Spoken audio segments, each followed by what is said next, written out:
बीती 14 मार्च को थाना सदर बल्लभगढ़ क्षेत्र में 2 जगह पर फायरिंग कर हिस्सेदारी और रंगदारी मांगने के मामले में अपराध शाखा ऊंचा गांव की टीम ने 18 मार्च की रात्रि को आईएमटी क्षेत्र में मुठभेड़ के बाद 2 आरोपितों को काबू करने में सफलता हासिल की है। इनमें से एक आरोपी को काबू करने के बाद दूसरे आरोपी ने 3 राउंड फायर पुलिस के ऊपर किए, जिस पर जवाबी कार्रवाई में आरोपी के पैर में गोली लगी। इसके बाद उसे भी पुलिस ने काबू कर लिया, जिनकी पहचान अनिल उर्फ खान वासी गांव मच्छगर व मनीष वासी गांव चंदावली के रूप में हुई है।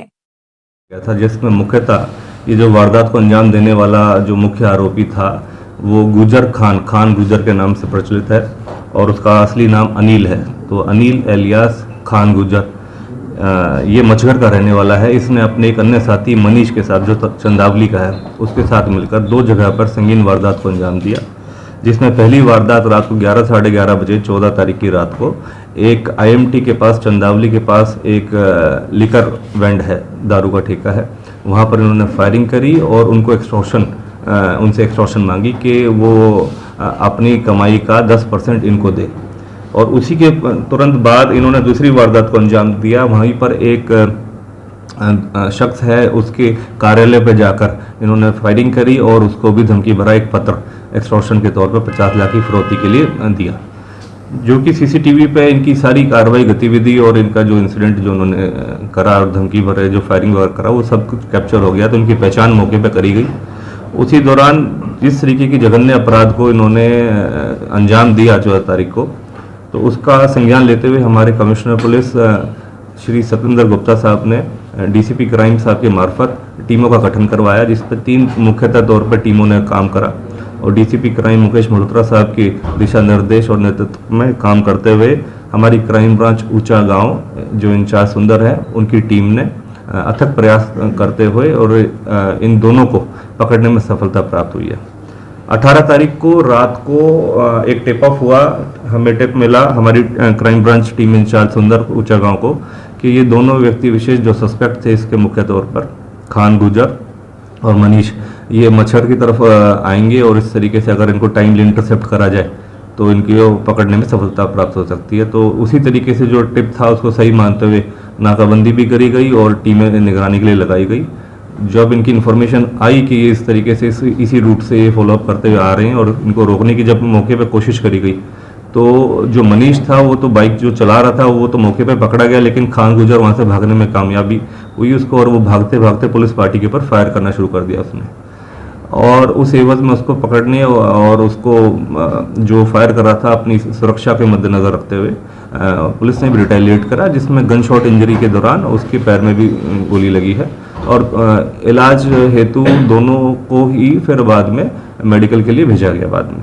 तो इन पर कार्रवाई करते हुए दोनों को पकड़ने में सफलता प्राप्त हुई है। दोबारा से मैं यही चेतावनी और सभी से आम जनमानस से आग्रह भी करूंगा कि कोई भी ऐसा व्यक्ति विशेष जो इस तरीके की आपराधिक पृष्ठभूमि से संबंध रखता है, इस तरीके की किसी भी गतिविधियों को अंजाम देता है एक्सटॉर्शन रिलेटेड या किसी के साथ भी इस तरीके का जघन्य अपराध अगर इस तरीके से कोई वारदात को अंजाम देता है तो पुलिस उसके खिलाफ सख्त से सख्त कार्रवाई कर रही है और निरंतर हम ऐसे लोगों पर नज़र बनाए रखे हैं जो लोग इस तरीके की वारदात को अंजाम दे रहे हैं।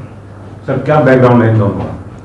देखिए ये जो खान गुजर है इसके ऊपर लगभग 12 आपराधिक इस तरीके के आपराधिक मामले दर्ज हैं, जिसमें हत्या का प्रयास, लूट, डकैती वगैरह के ऐसे केसेस हैं। जो 25 वर्ष उम्र है इसकी और आपराधिक पृष्ठभूमि से काफ़ी समय से ये जेल में भी रहा है, 2 महीने पहले ही जेल से छूट के आया था और इस तरीके की अपना आतंक का साम्राज्य और इस तरीके का एक्सटॉर्शन रिलेटेड एक्टिविटीज़ करके आसपास के इलाके में अपनी दहशत फैलाना चाहता था, अपना गिरोह बनाना चाहता था, जिसको जिस तरीके से जैसे ही पुलिस की नज़रों में ये चीज़ें आई कि इस तरीके की गतिविधि ये कर रहा है, अंजाम दे रहा है, तो जो पुलिस की कार्रवाई जो क्राइम ब्रांच की टीमों ने इनको शिकंजा कसा और इनको पकड़ने में सफलता प्राप्त हुई है। जो पहले भी इसमें मुकदमे दर्ज हैं, क्या वो किस तरीके से मुकदमे दर्ज है? क्या उसमें कोई मर्डर या किस तरीके? मैंने बताया आपको कि पहले लूट, एक्सटॉर्शन वगैरह का पहले भी केसेस दर्ज हैं, हत्या के प्रयास से संबंधित। अभी इसको कुछ टाइम पहले भी हमारी ऊंचा गांव की टीम ने पकड़ा था क्राइम ब्रांच ने और अभी 2 महीने पहले ही उस केस के अंदर ये बेल पे आया था। अब इनकी बेल भी कैंसिलेशन कराएंगे। इस तरीके के जो भी आपराधिक पृष्ठभूमि के लोग हैं जो इससे जघन्य अपराध को ऐसी घटनाक्रम को अंजाम देते हैं तो उनकी हम बेल भी कैंसिलेशन करा रहे हैं और लीगल प्रोसीजर्स के अकॉर्डिंगली हम उनके खिलाफ एक्शन ले रहे हैं। कौन कौन से हथियार बरामद हुए सर? अभी जो मौके पे से बरामद हुआ है, एक कंट्री मेड पिस्टल बरामद हुआ है और फर्दर अभी इन्वेस्टिगेशन के दौरान और इनके पास ऐसे कितने हथियार हैं, कहाँ से ये हथियार लेके आते हैं, उन संबंध में सभी के खिलाफ कार्रवाई होगी। सर इनके पीछे कोई क्रिमिनल रिकॉर्ड भी है इनके पहले? मैंने बताया कि 12 ऐसे आपराधिक मुकदमे इनके ऊपर दर्ज हैं। सर 12 मुकदमे कहाँ हरियाणा में ही है? मोस्टली हरियाणा के अंदर दर्ज है। हाँ जी। जो दूसरा साथी है क्या वो उसके ऊपर किस तरीके का है? नहीं, उसके ऊपर अभी कोई ऐसा आपराधिक मुकदमा नहीं है। पहले ही अभी 2 आपराधिक मुकदमे उसके ऊपर दर्ज हुए हैं, तो 2 उसके ऊपर आपराधिक मुकदमे हैं और तीसरा ये जो अभी मौके पे जब ये पुलिस के ऊपर फायरिंग करते हुए भागे हैं तो 307 का एक मुकदमा हाँ जी। क्या उम्र है? मनीष की उम्र लगभग 18 साल बताई जा रही है और जो खान गुजर उर्फ अनिल है इसकी 25 वर्ष उम्र। अब पुलिस की तरफ से क्या कार्रवाई हुई?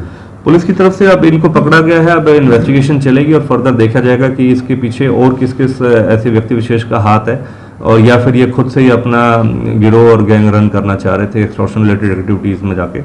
और 27 से पुलिस इनके खिलाफ कार्रवाई करेगी और दोबारा से सभी से आग्रह करता हूँ कि कोई व्यक्ति विशेष इस तरीके की किसी भी घटनाक्रम में संलिप्त ना हो जिसके खिलाफ पुलिस को उनके खिलाफ सख्ताई से कार्रवाई करनी पड़े। फिर क्या लगता है पुलिस को कि जिस तरह से 2 आरोपी हैं वो ठेके पे भी जाते हैं, वहाँ भी जो कहते हैं कि भाई हमें 10% का वो चाहिए, 50 लाख की मांग करते हैं, क्या लगता है कि सिर्फ 2 व्यक्ति इतने बड़े वारदात को अंजाम दे सकते हैं, इतनी बड़ी फिरौती मांग सकते हैं? देखिए, जिस तरीके का आपराधिक पृष्ठभूमि है इसकी अनिल उर्फ खान गुजर की, इससे इनकार नहीं किया जा सकता कि कहीं ना कहीं इन्होंने अपना गैंग बनाने की कोशिश करी और इस तरीके की जो लोकल लेवल पर इस तरीके से एक्सटॉर्शन रिलेटेड एक्टिविटीज़ को बढ़ावा दिया। लेकिन पुलिस ने मुस्तैदी दिखाते हुए टाइमली इनको पकड़ने में सफलता प्राप्त करी और अन्यथा इस तरीके का कोई भी व्यक्ति विशेष जो उनके साथ और संलिप्त अगर इसकी दिखता है कि संलिप्तता है तो खिलाफ उसकी भी कार्रवाई करी जाएगी और उसी तरीके से ऐसे सभी लोगों को डील करा जाएगा कि इस तरीके की अगर वो हिमाकत ना करें और समाज में न्याय व्यवस्था बनाने के लिए पुलिस तत्पर है।